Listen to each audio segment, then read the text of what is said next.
evening, everybody. It's Electric Gold time. I'm Ryan, and I'm here with my good friends Evan and John, and we're here to talk about all things Nashville Soccer Club. We're excited to be with you this evening. It's going to be a fun evening. We had the week off last week, and we got back in action this weekend, so that was exciting. We're going to dig into all the details in a few moments. Guys, how you doing this evening? Well, how about you? Oh, I'm doing fantastic. Evan, how about yourself? Doing quite well, thank you very much. It's great to see you guys. I know you're excited to talk about our beautiful soccer club. Before we get going doing that, though, we always like to have a beer with us to enjoy while we discuss. And so I always like to hear what you guys are drinking. John, I'd like to start with you this evening. What are you having? I have a classic with me tonight. I have from Nashville's own Tailgate Brewery. I have the peanut butter milk stout. This beer is so good. It's just, it tastes sweet and not too sweet. It's just a perfect beer. And I'll give you my personal history with this. This honestly was the beer that got me into like craft beers overall. Oh, wow. Yeah, I remember going with my wife to Tailgate, probably Music Row, probably about 10 years ago. And I think it was actually an MLS Cup final that we went and watched like a viewing party there. I think it was actually Toronto and Seattle to be exact. And I was seeing all these funky beers listed up there. And I was like, oh man, what am I going to try?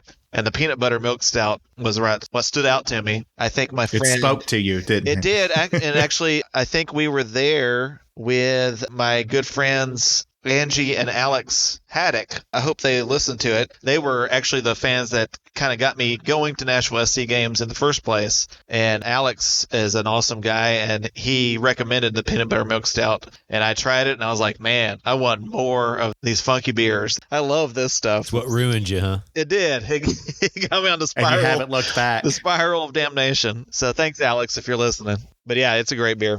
That is a solid one. I've had it before. I'm not a big person to jump into all of the funky different flavors and stuff. I like my beer to just be beer flavored. Yeah. But the peanut butter milk stout, that's a fine choice. When you're in the mood for it, I think it's an excellent one. It's perfect when it's cold, and it's kind of cold tonight. So yeah, that's what I'm drinking. I know. I thought we were done with this. I thought it was going to be warm and sunny for the next 7 months, but alas, nope, it's not to be.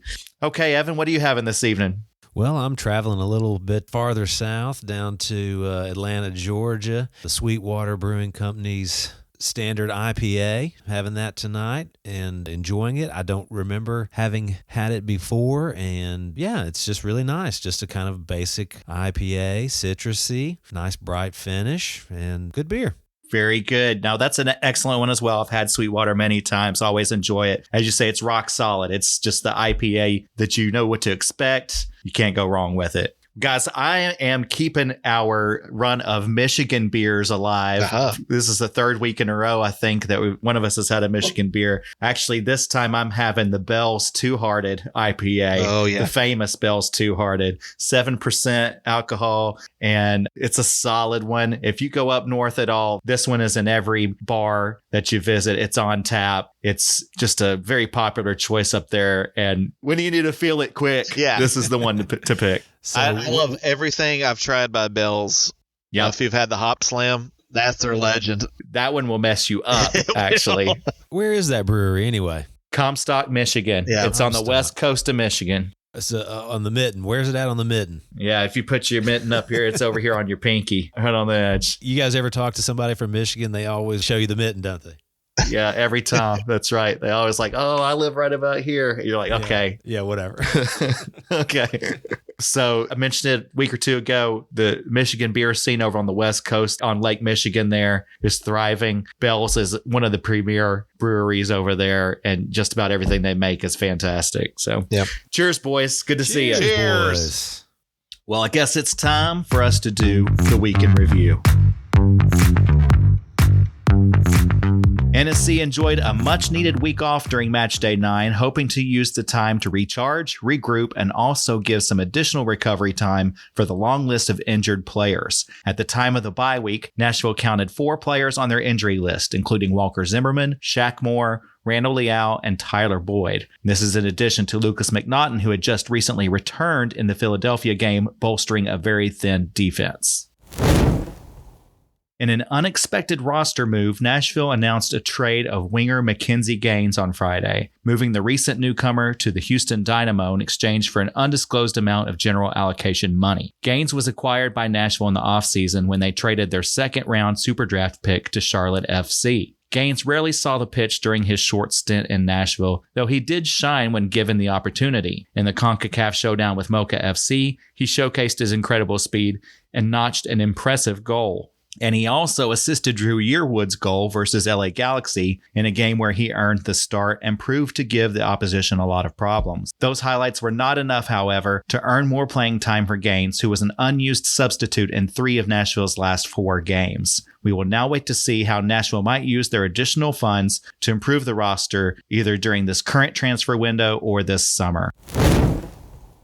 This past weekend, Nashville resumed play by heading to South Florida to face the Inter Miami juggernaut who sits at the top of the Eastern Conference table. Miami has looked impressive so far this season, bolstered by the world-class attacking duo of Lionel Messi and Luis Suarez, both among the league leaders in scoring. The first portion of the game saw Nashville applying significant pressure on Miami's defense. A corner kick from Dan Lovitz in the opening minutes of the game had a fortunate bounce off of the shin of Franco Negri, resulting in an own goal against Miami that gave Nashville the early lead. NSC had several early chances to extend the lead with opportunities from Josh Bauer and Sam Surridge, but neither could convert. Meanwhile, Miami found their footing in the game and took advantage of Nashville's high press to flip the field in transition. Lionel Messi converted on a quick and chaotic strike inside the box that featured 3 shots on goal and pulled the goalie Elliot Panicco out of position. Panicco looked shaky throughout the first half, and his poor clearances eventually resulted in another opportunity for Miami when Sergio Busquets flicked a header past the goalie on a well-delivered corner from Messi. Coach Gary Smith opted for a different approach in goal for the second half, inserting the veteran keeper Joe Willis into the game. Miami was content to play conservatively in the second half, and Nashville certainly had their chances to draw even, but could never get a clean and accurate shot on the goal. Nashville's season-long injury woes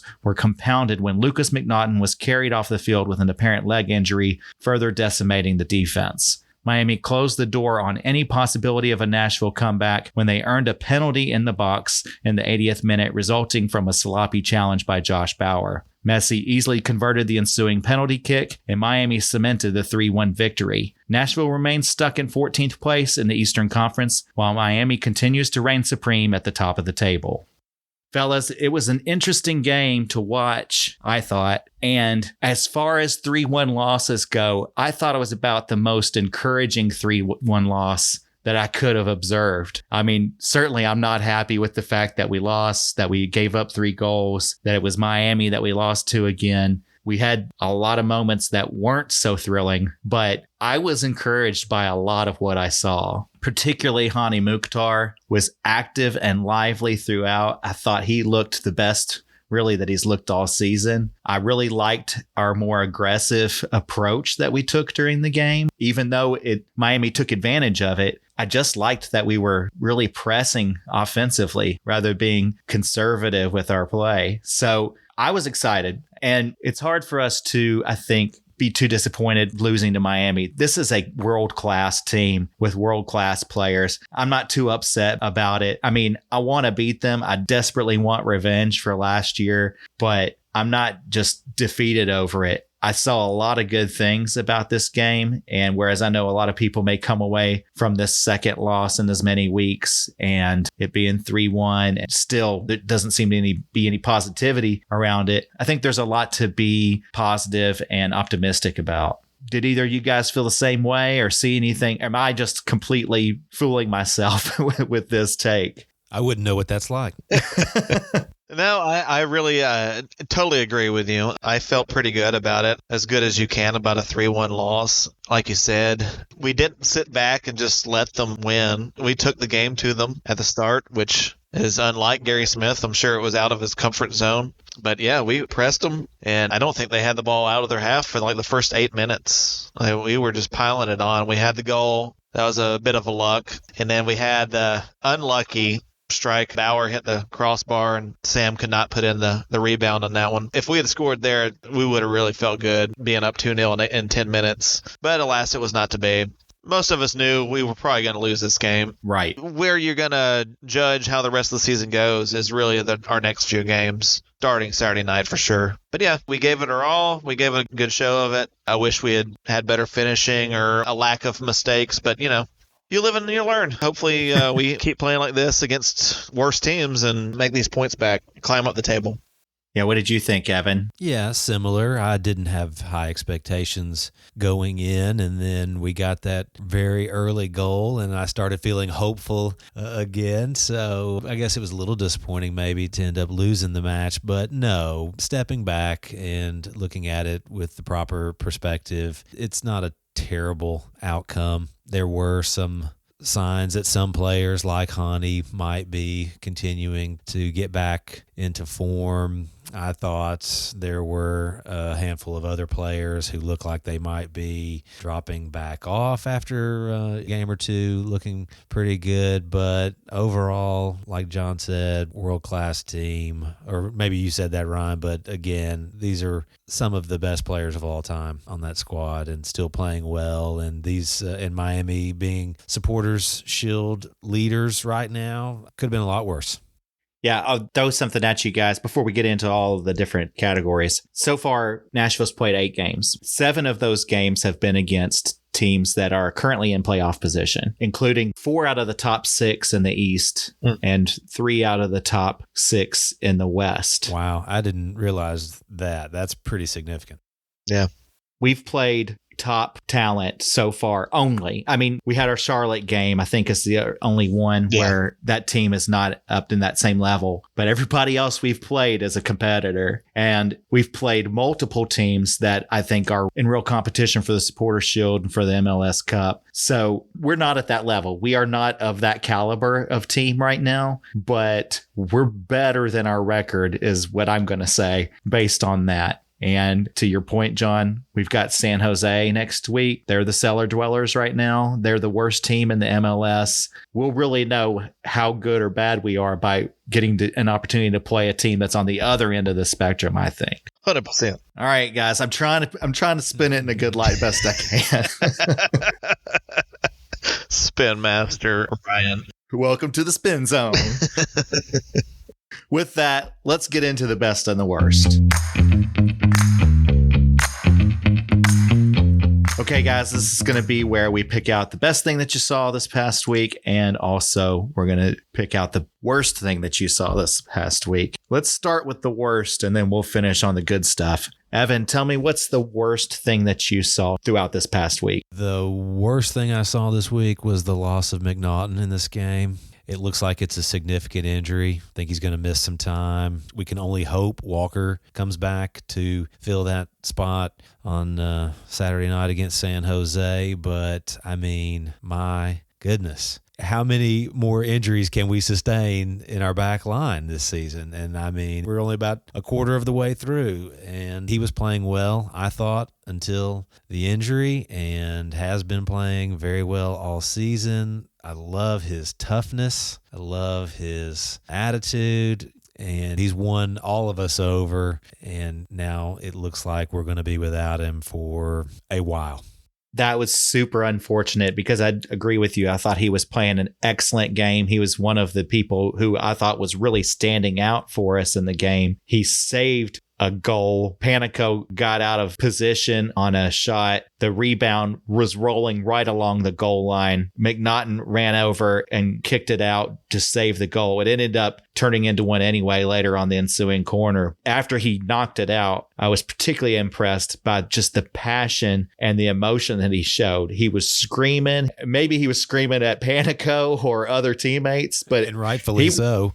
Yeah, but he was showing some real, like, I'm taking control of this. I'm leading back here. And just because you're yelling and making a bunch of noise doesn't mean that you're a leader, but somebody needs to stand up back there and be a leader. We've been talking about that for several weeks now. He's definitely got that fire to be able to do that. And it is a significant loss for us. If we could ever get Zimmerman and McNaughton and Lovitz and Shaq Moore all on the field together, I think we would be one of the better defensive teams in the league. But we just haven't been able to put those pieces together all in one game yet, which has been unfortunate. Well, John, you want to let us know what's your worst thing that you saw this week? Just in general, the individual mistakes at the back, that's not a usual NSC thing. Obviously, we have a lot of injuries and we are shorthanded right now. But the main thing, all three of Miami's goals, I think, can be attributed in large part to individual mistakes. And that kind of sucks because, like, if Messi had hit a 30-yard free kick like he can do, if Suarez had done some crazy bicycle kick or something, then you'd be like, oh, well, there's not much you can do about that. But like the first goal, McNaughton, although he played well the rest of the game, he kind of fell asleep on the rebound because Messi got through, Panicco made the save, and then it kind of bounced around the box. And if you notice, McNaughton kind of put his hand up looking for the offside, and Messi was wide open for a rebound. And then the second goal, it was off a corner, but Panicco had made the individual error of just a terrible pass off a back pass that ended up McNaughton saved it off the line, but then the corner kick came and we had bad marking on the corner kick once again. Both Surridge and Bauer were lacking on that corner kick. And then the third goal, Bauer kind of dived in and gave away a cheap penalty. Basically, what you're asking for when you're playing against a great team is not to beat yourself. If one of their world-class players makes a crazy goal, you can live with that. All three goals could have been prevented, and that was my worst thing of the week.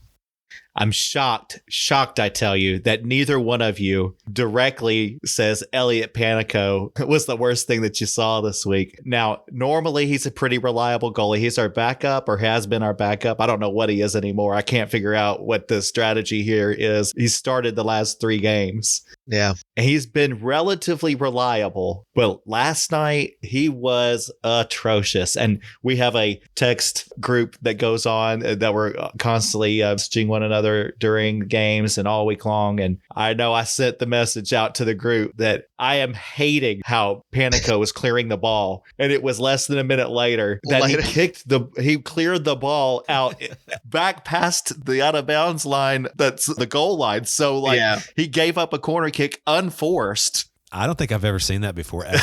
It was insane. It was insanity. And eventually, a few minutes later, the ball was down there. His failure to clear in that moment eventually led to that corner kick where they scored. I could not believe what I was seeing. And Gary pulled him at halftime and replaced him with Joe Willis, as I mentioned in the week in review. It's the first time Gary Smith has ever done that in his coaching career.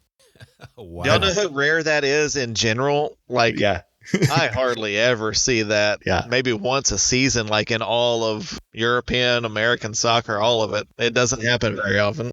Panicco will be lucky to get back by Leagues Cup, won't he? I would think he's in the doghouse now, but I never can explain any of our other roster choices. So why would I expect it to be any different now? He'll probably start the rest of the season. I think the reason I didn't say it as my bad thing is I am a member of the Goalkeepers Union. And solidarity, brother. I kind of wanted Panicco to be the starter, but you've been saying that a little bit. He didn't make the most of his opportunity. He made a couple of pretty good saves. He actually did.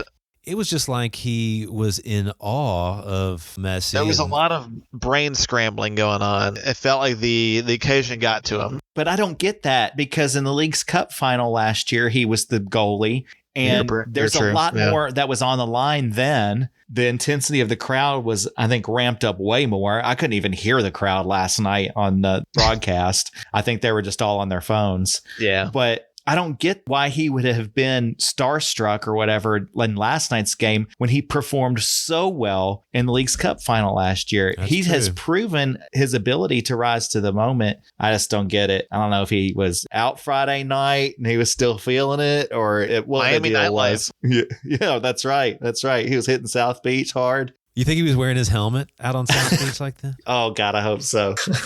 That would be awesome. He was out partying with Beckham. Maybe so. I mean, I don't know if you've been to the beaches down there, but they're impressive, guys. I'm just going to say there's a lot of talent on those beaches. They're not bad. They're not bad. It's not a bad place to live. Yeah, if you can afford it, it's definitely the place to be. Let's move on. Let's talk about more positive things. Tell me the best thing that you saw this week, John. Yeah, just chance creation in general. Like, obviously, the only goal that we got was kind of a gift. Like, overall, we had 2.5 expected goals in the game. I don't know that we've done that very often. Yeah, we created the chances. Unfortunately, the best one that we had was that one. Alex Mouil actually played a fantastic long ball over the top that caught Mukhtar straight through on the goal. And why he didn't shoot, my word, I don't know. I don't know if his lack of confidence or if he thought Sam Surridge was more wide open than he was. But I really wish he had shot. It could have been a different ball game. I rewatched that, and it was like the pass over to Surridge, one touch sooner would have been the perfect time. I don't know if he just didn't think of it in that split second, but he took one more touch. And the pass over was intercepted. If he would have taken it one touch sooner, that was an absolute goal. Yeah, it could have totally been. I call them my FIFA goals, like the video game. If you play on a certain level on the video game, there's a lot of goals where you basically get a 2-on-1 and you have a tap in in the middle. Mm-hmm. And it could have been that, but it didn't come off in real life like it does in a video game. Yeah, I'm sorry. I don't think that the pass should have happened at all. You're Hany Mukhtar. You're the former MVP and Golden Boot winner. You're one of, really, let's be honest, statistically speaking, one of the best scorers in the history of MLS at this point. I mean, he's racked up 3.5 seasons straight of being an elite scorer, and you're the captain of the team. You're the de facto leader of this team. The team's been struggling, looking for any signs of life or hope. I know you have heard the criticism about your own play recently. You're one-on-one with the goalie. You have incredible talent to place the ball into the goal. You've shown it over and over again throughout the years. You're Hany fucking Mukhtar. Take the fucking shot. Yes. Have some confidence. Yep. I get it. Trying to set up your teammates for success and trying getting people involved and stuff. That's awesome. We're not in that spot right now. You're playing Miami. Take it into your own hands and make it happen. Time to take charge. Yep. I disagreed with the decision completely. I have a lot of confidence in Sam. And maybe Hany didn't realize that defender was as close as he was because the defender ended up deflecting the pass. Sam got a piece of it, but he wasn't able to get a great shot off as a result of that deflection. I just think if you're Hany and you're one-on-one with the goalie, fucking take that shot every time. I think that's what you should do. Take the shot, Hany. Take the shot. I think he did realize he messed up because in the second half, there were several shots outside the box that he was taking. He was obviously just trying to make up. He had one really great shot that Callender tipped around and then one that kind of went wide, but he missed his best chance. He was coming close on those, and they were not from a close distance. Yeah. I appreciated the aggressiveness that I saw out of him last night. I thought it was by far the most aggressive that he's played this season. I even saw him win a one-on-one. He was fighting for the ball with a Miami defender, and he actually moved the defender off the ball and won the battle for it. You don't see that often just because of his frame, his size. He often is the loser in those scuffles, but he just had a fire in him last night to where he actually was winning the ball from people, taking great shots, being aggressive. Yeah, man. In the moment when he needed it the most. Just that one mistake, though. That's what we remember.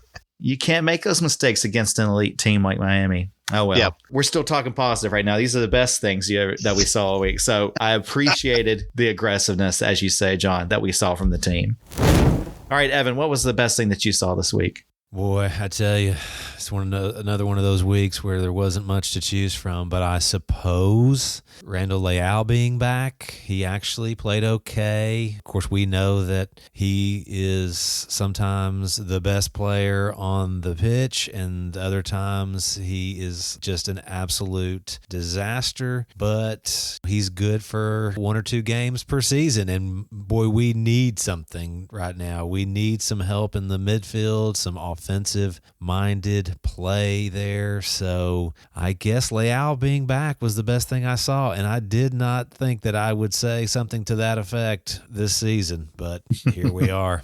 Yeah, here we are. Do y'all think the McKenzie Gaines move was in part inspired by the fact that he was coming back?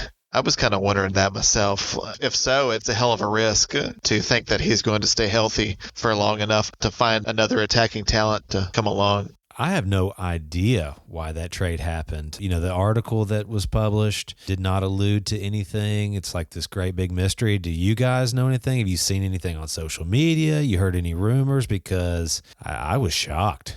Oh, I think it's right there in front of us, actually. 2 weeks ago, I guess it was, we played the post-game clip after the Philly game from Gary, where he very clearly and obviously stated a desire to look into the transfer window to find additional help and to bring a different vibe or a different personality into this mix, try and kickstart something for this team. And I think that front office looked at what available assets do we have that we could spare to acquire something different. And so here's this guy that we have barely played, and he's got some value out there on the market. It's probably our most tradable asset without digging into the actual rotation of the team. And I think that's why they threw him out there, got some general allocation money. We're going to talk about that a little bit later, what the hell that means. But I think that Gary was making this call for some sort of change to the roster, and this was the best that they could do to provide some flexibility to accomplish that. That's my feeling on it. Sounds good to me. Because otherwise, I have no idea, man. The guy's talented, seems fast. How about instead of trading him, how about just play him and just see what that happens in, I think that would have been the wiser move rather than to cast him off and try and find somebody different. It's like, man, why not try and put both him and Schaffelberg in the game at once and see what happens? We've said this before too. Let's play more than one fast person at once. Let's put Schaffelberg on the left. Let's put Gaines on the right and see how much pressure we can put on people. I guess that just doesn't fit with Gary's philosophy, with his style of play. And so when it came down to it, they're like, well, we've already got one fast dude. We don't need two fast people on a soccer team. Get out of town. Get out of here.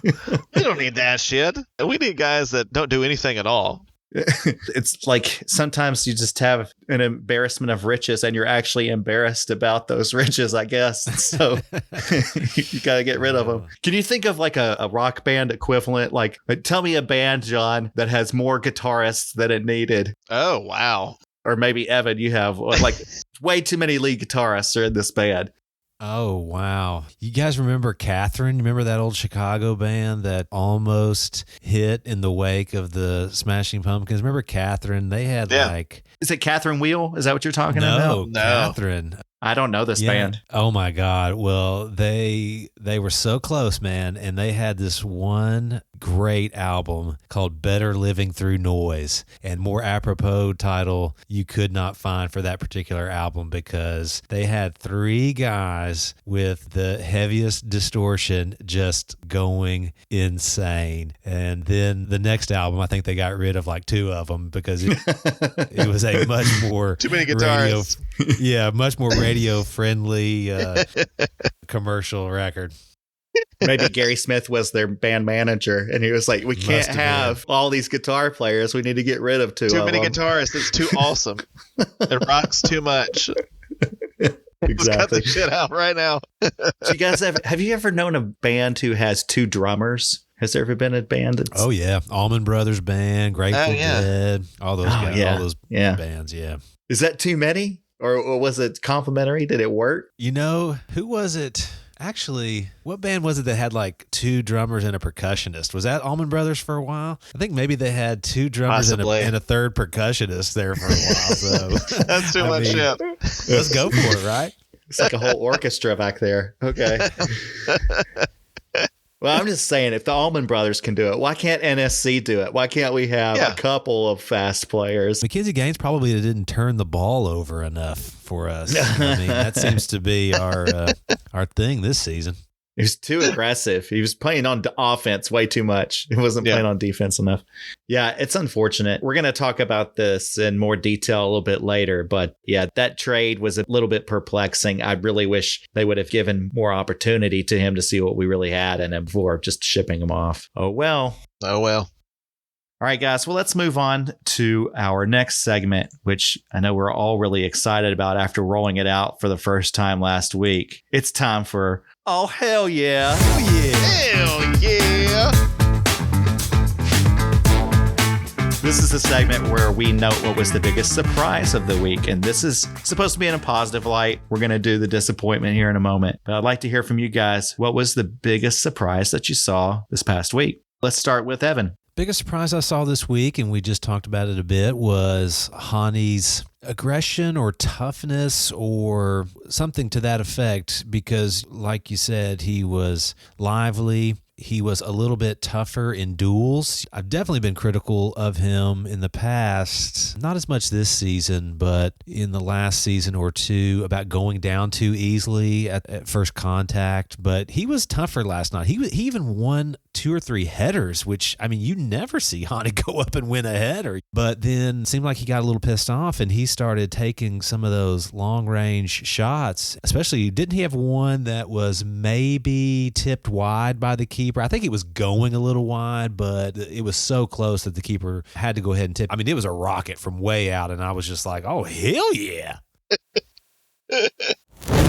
John, what about yourself? What's your biggest surprise this week? My best surprise is that I guess Dan Lovitz's corners and crosses were really good last night. Obviously, the goal came from his cross. I don't know how much he had to do with it, but in general, he put in several good crosses off corners, and I kind of wish he would take over permanent duties on that because, yeah, we created several chances. The Bauer chance also came off of, it wasn't a corner, but it was a free kick in the corner that was basically a corner. But yeah, Dan Lovitz, his attacking play, or at least his crosses, had me saying, oh, hell yeah. I agree. I've really loved his long passes that he's been making upfield, as well as his corners. They're far superior to what we've been doing. He's kind of been playing out of position, too, because of all the injuries. He's had to be one of our 3 center backs, which kind of cuts out his ability to get forward during the flow of the game rather than on set pieces. When he has had the chance, he was putting in good balls last night.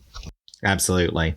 Well, let's move on then to the biggest disappointments. In this segment, we like to call it, oh, hell no. John, what's your biggest disappointment this week? Well, you were wondering about why I didn't have Elliot Panicco as my bad thing. Elliot Panicco, I love you, man. But last night, I don't know what you were doing with your feet. You can't use your hands all the time when you're a goalie. You have to use your feet as much, if not more. And every time the ball came to his feet, bad things happened for us. You don't have to be great with your feet as a keeper, as long as you don't give it away to the other team. Like, even if you kick the ball long and it goes out of bounds 60 yards up the field, that's better than just kind of giving it to them 10 yards from the goal. Right. And disappointing because Gary gave him his chance. I wasn't the only one. A lot of people thought, well, what's the harm in giving him his chance now? He's a young guy, and he's done well when he's played. But last night, I was like, oh, hell no, Elliot. Oh, how about you, Evan? What was your biggest disappointment? Biggest disappointment came right out of the gate. Actually, it came about 40 minutes before kickoff when the lineup came out and Zimmerman wasn't even on the bench because, I think I said last week that getting him back would just completely transform the team. I knew that there was a chance that he could be back, which meant I thought he would at least be on the bench. And when that lineup came out, his name was nowhere in sight. I was just like, oh, hell no.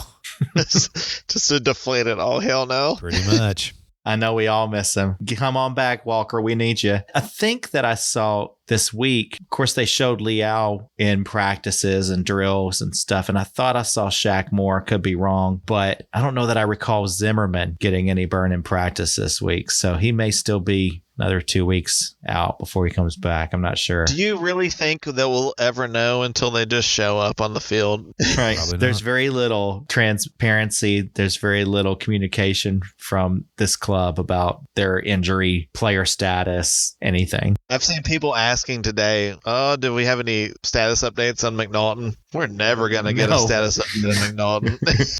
Never. He may be dead, and we don't know. He might have died from gangrene last night. We won't hear about it until Canada doesn't call him up, and then the Canada national team coach will have to actually say it, Oh, yeah. He passed away 4 months ago. Yeah. Oh, well. I guess we'll just wait and be surprised. Yeah. There's an element of tension and surprise to every lineup release before every game. It does make it exciting. It does make it exciting. I know we all get really jazzed up when we finally get that roster list. We're like, oh, We look. We're like, oh, shit. We have that player available again. Oh, man. Who is that guy? Who's Coleman? Yeah. Yeah, until that lineup comes out, it's like something out of the Da Vinci Code or something. You know, all week you're just like piecing together these clues and just wild speculation, you know. Absolutely. Okay, guys. Well, it's time to move on to one of my favorite parts of the podcast. It's time for the Nashville Hot Chicken Takes. As you guys know, this is the point in the podcast where you give us your wildest, craziest, hottest, spiciest hot take, what you think's going on with the team.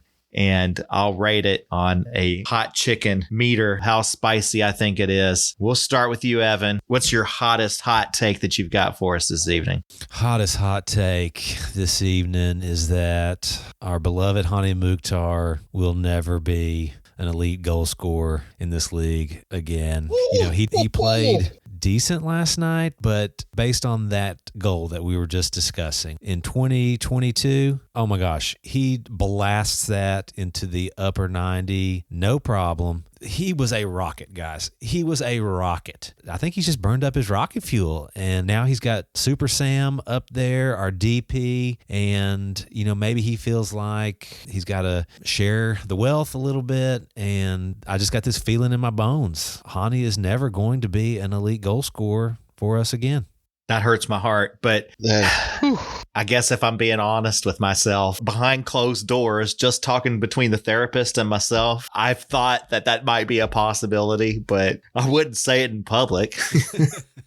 I did it for you there, buddy. You just jabbed a sword right through my heart. A sword of truth. It's probably because we're NSC fans. I think that among the NSC fan base, that would be an incredibly hot, spicy, burning mouthful take. But I bet in the larger MLS community, they already have been kind of seeing this transpire or start to evolve for a little while now, and we're probably on that corner. But yes, for the NSC faithful here in Nashville, that's a damn hot take. John, can you do any better? I don't know if I can do any better, but I'll try to do worse. My hot take is that there are a whole lot of Nashville SC fans who don't know fucking shit about soccer. Oh, that's not hot. That No? is incredibly obvious, but okay, go ahead. Make your case. I have just seen so much on social media. Oh my God, I can't believe we lost. Like, oh my God, how did we fuck this up again? Dude, we were playing Lionel Messi in his home stadium. I did some research on Lionel Messi as good as I could. Lionel Messi has played 590 league games in his career, going back almost 20 years. He has lost 61 of those. Ugh. So that's 1 out of every 10 games that he is involved with that he loses. I could Wow. not find the stats for home games, but I'm sure it's way, way, way less than that. I bet it's like 2 or 3%. Yeah. There is a reason he is the greatest soccer player of all time. Even if he sucks for most of the game, he's going to find one thing to do in that game that seals the whole game. You have to play absolutely perfectly, and Nashville SC is not a perfect soccer team. We were always probably going to lose that game, but just the general rancor, man, Yeah. y'all need to dial it down a bit.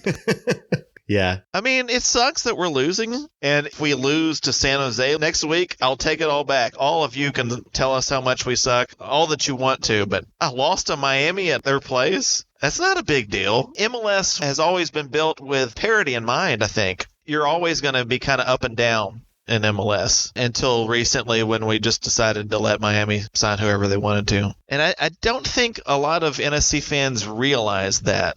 Here's what I've been kind of thinking. I think that we got spoiled that we never really had a season like we were an expansion team. You know, most expansion teams, they suck really bad at the start. there are a few that didn't, but it's mostly because they spent a whole lot of money, like LAFC and Atlanta United. They were good right from the get-go, but they spent a whole lot of money right from the get-go. We didn't spend a whole lot of money right from the get-go, but we were still pretty good. We did not have that expansion experience the way FC Cincinnati did. They had, I think, 3 really horrible seasons, and they got used to losing, and now they're appreciating being a better team. I just think that our fans, y'all got to get educated a little bit. They're lacking perspective, right?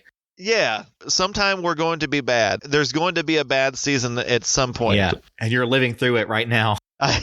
Maybe this is the one. We'll see in the next few games for sure. If we don't win a lot really quickly, then yeah, you're going through our expansion season basically right now. Yeah, I agree. And I think that that's a pretty milquetoast take, to be honest. Sorry to take the wind out of your sails. It's all good. That to me is just an obvious one. So I think that you're exactly right, though, that the fan base is really overreacting to the game last night. I think that it was going to be an uphill battle. It was very unlikely we were going to win or even draw that game. Again, you're going against world beaters here. These are the cream of the crop, not just in MLS, but in the world. Some of the best players in the world, some of the best players of all time. So yeah, it was going to be a tough one there. And we've certainly been, I guess, a little bit prone to some hyperbole every once in a while, maybe, around this team.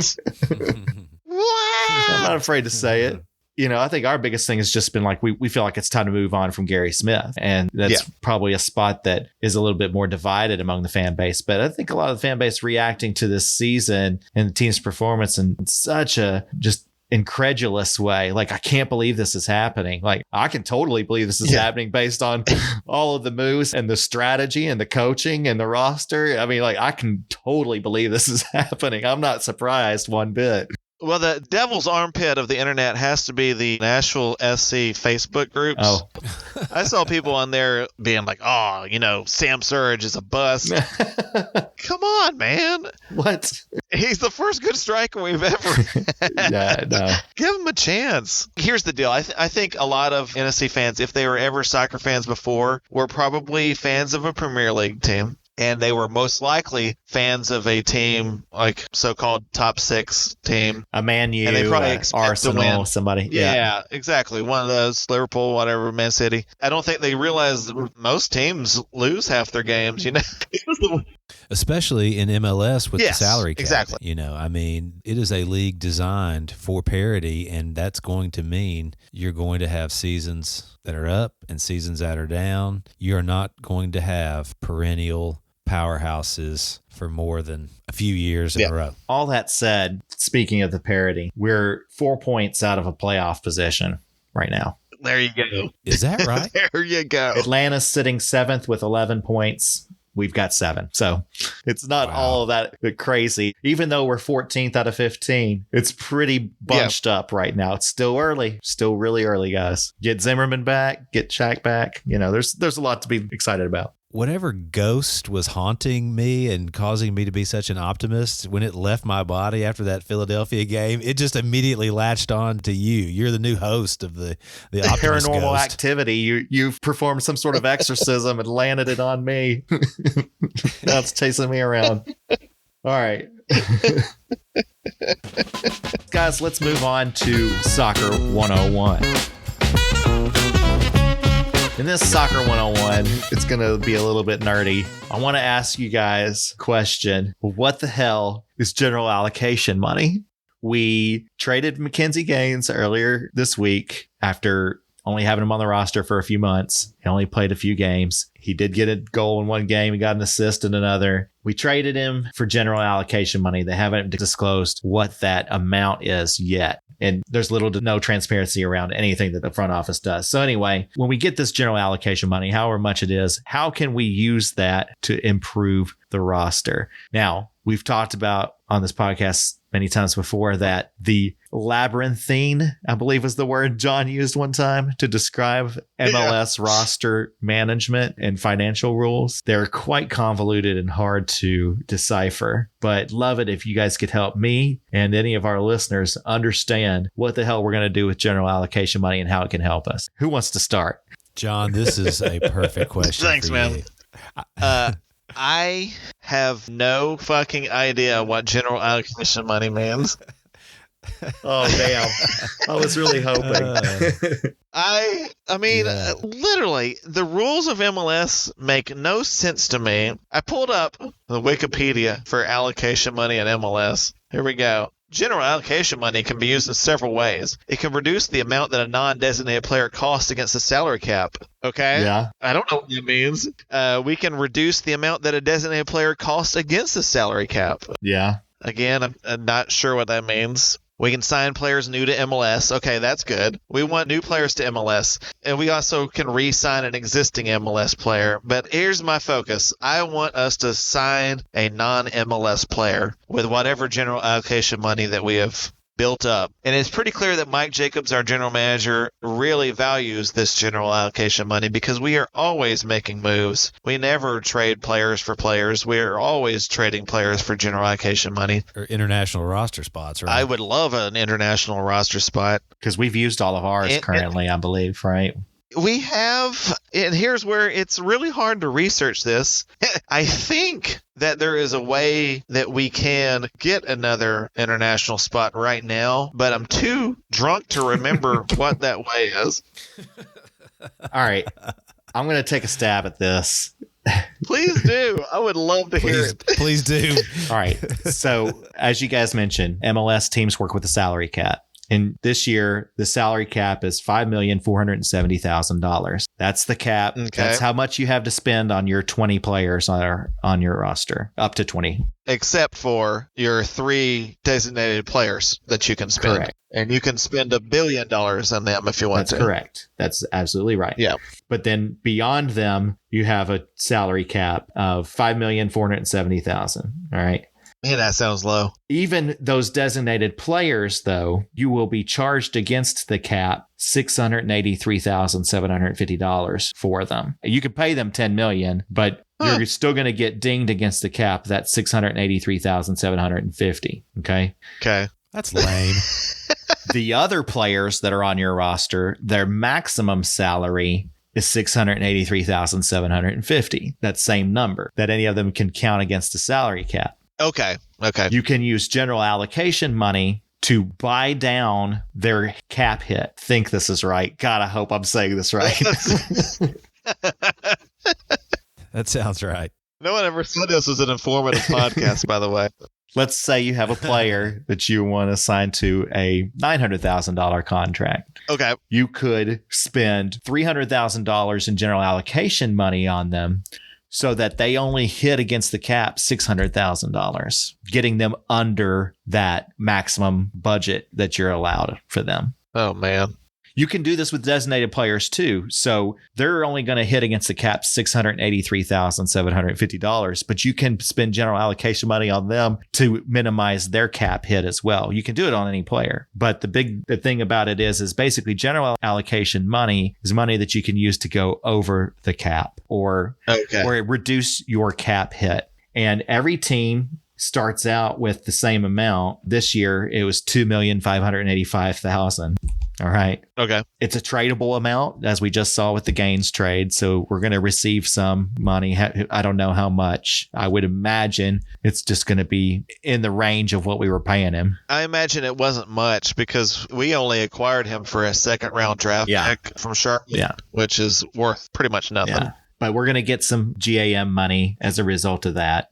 Can be added to our allotment. You also can get additional GAM money if you fail to qualify for the playoffs. Well, we were in the playoffs last year, so that's not going to apply to us this year. If you transfer one of our players outside of the MLS, then you get some compensation for that. Schaffelberg. Yeah. Qualify for the CONCACAF Champions Cup, you get GAM money, extra GAM money. Hey, we got GAM. So we got that. If you're an expansion club, if there's an expansion dilution, you get some money. Basically, if a player gets drafted in an expansion draft, you get compensated with GAM money, I believe. And then there's some sort of, again, I'm reading this off of the actual roster rules and regulations on the MLS soccer website. There's one bullet point that another way you receive general allocation money is designated player charge distribution. I don't know what that means, but nonetheless, it's an opportunity for us to spend extra money that we may not have been able to.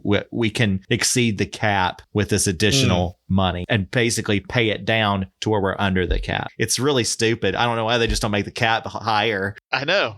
So do either of you guys have a gut feeling about what we're about to do with this game? Ooh, that is a good question. I feel we'll go after a European player of some sort, maybe. Like for like another winger, or you think we're going to try to shore up the defense? Not only are these convoluted rules, but they actually passed a few new rules last week. Which, again, I'm not smart enough to really understand. But there's something about buyouts that we can do. Like, say, if Randall Leal comes back and is not really helping much, I do believe we actually have the option to buy his contract out, which would be a huge, huge thing because it would free up an international slot. I do believe Randall Leal makes... I think he's the 4th or 5th highest paid player on the team right after our designated players. So that could free up a lot of things if that happens. And it'd be nicer if Randall Leal just comes back and plays like 2020-21 Randall Leal. But who knows if that's going to happen or not. Yeah, it's a real risk at this point. It really is. So is going out and finding a new player. I kind of tend to think that they're going to search for maybe another defender because we've been having so many injuries along the back line. Perhaps a midfielder. I think that they're still probably searching for someone to fill the big hole that Dax left. Yearwood's been pretty decent. I actually thought he played pretty well last night, but I don't think that Gary is entirely happy with Sean Davis, Brian Anunga, even Will. I think that they're good in certain specific spots and certain situations, but I think he's still searching for that center back midfielder that can really stabilize what we're trying to do there. If it was me, that would be the direction I would go. Yeah. I mean, if it was me, I would just spend all the money on Kevin De Bruyne, bring him over. Surely he's got to be tired of Manchester at this point. Sure. What better option could he possibly have other than to play for Nashville SC? To come to Nashville SC, be the star. Well, hopefully we've enlightened our fan base and made this whole general allocation Methinks not. situation. Well, I think we actually have in our mission statement that we are expressly forbid from trying to be very accurate or informative, right? Yeah, everything that I just said explaining this could have been completely inaccurate. So do not quote me. Let's hope so. Do not take me at my word. I have no idea what I'm talking about. Here's the thing. We are not getting paid to do this. No one is paying us for access to the team. We can be right. We could be wrong. We don't care. There's so many wrinkles to this. I'm just scrolling through some of these rules. It's like, here's another one that just out of like randomly in one paragraph, not anywhere near the general allocation money paragraph, but here's another one. The club may assign up to $1,215,506 of transfer loan revenue as general allocation money. Where did that amount come from? I was wondering. Very exact. $1,215,506. Who wrote these rules and what crack were they smoking? For real. Before we go to the week in preview, I have one other thing I just wanted to run by you. You're not going to like this. This is going to get pretty ugly. Oh, boy. I think we could probably say we're still in Soccer 101. So check this out. Shot creating actions. Do you know what this stat is? Oh, I do not. These are any of the 2 offensive actions prior to a shot. So a pass, a take on, drawing a foul. A player can receive credit for multiple actions. The shot taker can also receive credit, but it's any of the 2 actions that lead to a shot in a game. Okay. Entire league so far this season, Nashville ranks dead last in shot creating actions. Are you surprised? Not even in the least bit. Number one is LAFC with 234 shot creating actions. And just so that we're aware of where we stand, Nashville has 100 exactly. So it's an ugly number. Yeah, way less than half of what LAFC does. Well, you know what it makes me think of? It makes me think of all our pointless crosses, because that is our go-to move, right? Work the ball around, slowly work it up the field until somebody gets open enough on a wing to cross the ball into the box. And rarely does that lead to a shot. Very true. Absolutely. It's so predictable. It's the same thing over and over again. and it's just not resulting in any kind of positive opportunities whatsoever. If there's an area for us to improve, we were talking about where could we do with this extra GAM money. If we're going to make a move, maybe we look at people who can generate shot creating action. Chance creators. Yeah, that's right. I think we could really stand to have a little bit more of that. Yes, like you said, somebody who, preferably a midfielder, who can pivot and bring the ball into the offensive third through the middle of the field. Like, how many times did you see Miami come down the wing and put in a hopeful cross, right? Did you see that very often last night? No. No, they would back it back out. If that was the only option available, they would back it out, bring it around, and try to find a 1-2 that came through the middle. A better chance for goal. Yeah. They were putting pressure directly in the center of the field, and it worked. Of course, they've got, again, some of the best players have ever played. Yeah. They're basically Barcelona's retirement team at this point. So current transfer window ends Tuesday. It's interesting this trade happened when it does, because it could portend that there is a move that's happening in the next day or two. But if I know this team, it's probably not going to happen until July when the next one opens. I wouldn't expect it. I doubt that they have all of their ducks in a row and a plan in place to pull the trigger on something in the next couple of days. If they do, that'd be great, be exciting. At least it would be something. But more likely, they're going to sit on their hands until July and do something at that point. We'll see. My sources say we get Messi Monday. Wow. Tomorrow. Okay. Trade Brian Anunga for him. Yeah, Anunga for Messi, straight up. Seems fair. All right, with that, let's get to the weekend preview.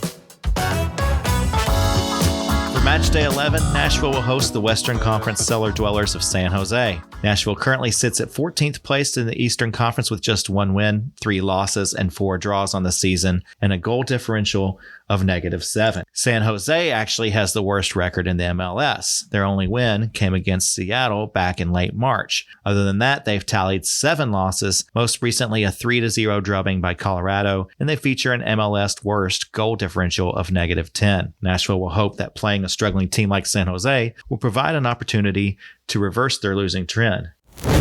Actually, guys, as we talk and conduct this podcast right now, San Jose is playing against LA Galaxy. They were losing. And I think it just ended. Yeah, they lost 4-3. Yeah. So they have now lost 8 and have a goal differential of -11. However, they were down 3-0 in this game early, like in the 30th minute. And then they came back, and LA has hung in there and ended up winning 4-3. But San Jose made a real game of it. So good on them for making it competitive, especially in an away game. It was being played in the LA stadium. So what do you guys expect we're going to see in this upcoming game against San Jose? What's your biggest prediction that you can make for the game? Evan? Well, here's what I think happens sometimes historically when teams have gone to a World Cup, or maybe a baseball team has come up here and played from like Cuba or something or whatever, and all of their players like defect, and don't go back home. Well, I think that the San Jose players get into town a day or two early or whatever for preparation, and like thousands and thousands of Californians before them decide they love Nashville. They're just going to go ahead and move here. They're not going back to California. They're going to buy houses, put down roots. They're going to just it's going to double our roster right there. They may not even wait till the game is played. Terrific. We're going to get the roster of the worst team in the MLS. At this point, though, don't we just need warm bodies? I guess so. Warm bodies. Especially on the defense. Hey, San Jose players, if you're listening, and I'm sure you are since you just finished playing. The Galaxy. The property values here are really appealing versus California, and there's no state income tax. So whatever you're getting paid by San Jose, if you make the same exact money here in Nashville, you're getting a raise. John, what's your big prediction for this week? My big prediction is that Saturday night, April 27th, is going to be one of the most fun games in the history of Geodis Park. I think it's going to be one where you're going to want to be there. I predict that we're going to win 5-4. Whoa. San Jose's offense is actually pretty decent. They're scoring goals. They have a number of actually pretty good attacking players. They have a guy named Christian Espinoza, who's a midfielder. They have Jeremy Obobese, who's a good striker. I think they got a Norwegian guy, I think, this off season that's actually pretty good. They can score goals, but they cannot defend at all. And really, that's the same thing for us this year, which is so weird. We've been okay at creating chances for goals, if not scoring them, and we haven't stopped anybody from scoring. So, yeah, I think it's going to be a wild one. And I think both teams are going to be pretty desperate for 3 points. I think you might see some crazy shit in that game. I think you might see punches thrown. I think you might see, I don't know, coaches punching referees. Can't even think of who's coaching San Jose right now, but I would think both whoever that is and Gary Smith are probably on a hot seat. So, yeah, I think it's going to be very tense. I think it's going to be just a nutty game. I think it's going to be, if you're living in Nashville, you need to get at this game. I think it's going to be just one to remember. I'm going to be there. Are you guys going to be there? Yeah, I'm going to be there too. Yeah.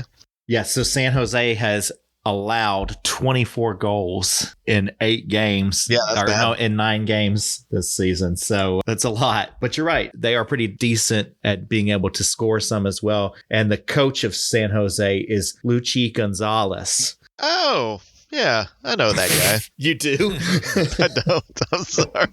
Such a bullshitter. He was an assistant coach on the U.S. national team. Oh, okay. So for whatever that's worth, that explains a lot. All right. So anyway, well, guys, it's going to be an exciting game. I'm really looking forward to getting back to Geodis. I'm having withdrawals and I need to get back in the park. So I'm looking forward to it. Yeah. Hopefully the weather's nice. We're going to be there. We're going to be tailgating. We're going to have our gear on. We're going to be cheering on our boys. Guys, my beer is just about empty, so it's time we wrap this up. I've had a lot of fun talking with you guys tonight. Likewise. And John, you want to let everybody know how to get in touch with us? I do. So you can follow us on Instagram and Twitter at Electric Gold NSC. We also have a Facebook page. Guys, it's been a fun night, and we'll see you at the game. As always, come on, you boys and gold. Come on, you boys and gold. Come on, you boys and gold.